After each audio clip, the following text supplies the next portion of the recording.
આજે આપણે હાંડવો બનાવીશું। એના માટે આ લોટ છે હાંડવાનો। એનું માપ છે 3 વાટકી ચોખા, 1 વાટકી ચણાની દાળ, અડધી વાટકી જુવાર અને અડધી વાટકી અડદની દાળ। આ બધાનો મિક્સ લોટ છે।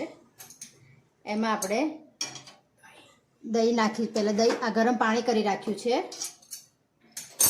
એમાં ખાટું દહીં નાખીશું 2 ચમચી।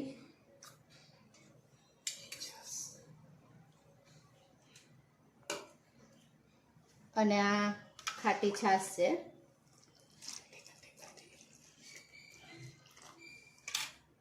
એટલે આ બધી નાખી દઈએ, એનાથી આથું સરસ આવી જશે।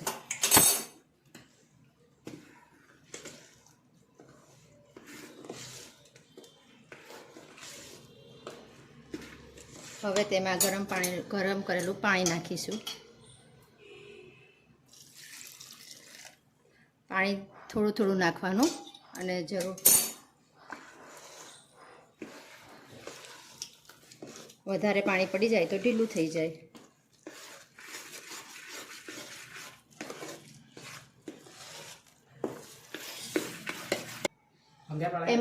એમાં આપણે આ સિંગ નાખીશું। આખી મેથીના દાણા પણ નખાય, પણ અમારા ઘરમાં કોઈ ખાતું નથી એટલે અમે નથી નાખતા, તમે નાખી શકો છો। હવે આ બરાબર મિક્સ કરીને 5 થી 6 કલાક આથું આવવા માટે રહેવા દેવાનું। હાંડવાનો મસાલો કરીશું। એમાં સૌથી પહેલાં આપણે દૂધી 500 ગ્રામ દૂધી છીણેલી છે, એને નીચોવી લીધી છે, એ નાખી દઈશું। આ કોથમીર, મીઠું સ્વાદ અનુસાર, ખાંડ છે, હાથો બહુ આવી ગયો છે આપણે એટલે થોડી ખાંડ નાખીશું। હવે બધું બરાબર હલાવી દેવાનું।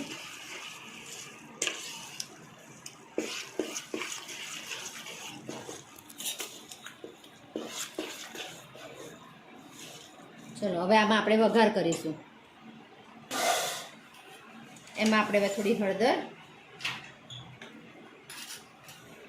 અને 1 લાલ મરચું, મરચાં 1 ચમચી બધા પર હલાવી દઈએ।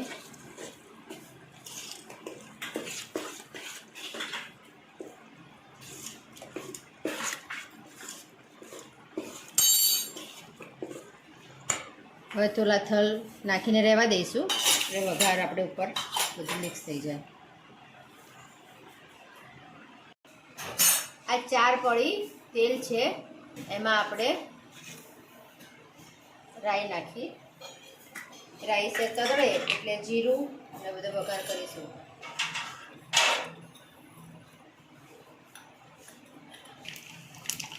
હવે રાઈ થઈ ગઈ છે, એમાં જીરું, આખા લાલ મરચાં અને તમાલપત્ર, આદુ મરચાંની પેસ્ટ, સાકરી આદુ મરચાં લસણની પેસ્ટ છે એને થોડી સાકરી કાઢવાની, હિંગ નાખવાની, થોડુંક લાલ મરચું જેથી કલર થોડો લાલ આવે।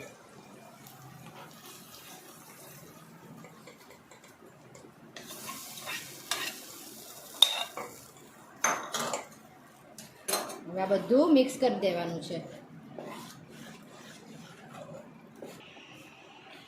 હવે આપણે 1 ચમચી ટાટાનો સોડા અને એની ઉપર 1 લીંબુનો રસ છે એ નાખીને બરાબર હલાવીશું। એક જ બાજુ હલાવવાનું જેથી બરાબર મિક્સ થઈ જાય।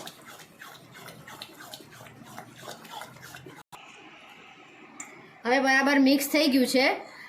આ હાંડવાનું કુકર છે, એમાં તેલ નાખી, તેલથી બરાબર તેલ ચોપડી અને ઉપર લોટ ભભરાઈ દીધો છે એટલે જેથી આપણો હાંડવો નીચે ચોંટે નહીં। હવે બધું આની અંદર મિક્સ કરેલું આની અંદર મૂકી દેવાનું।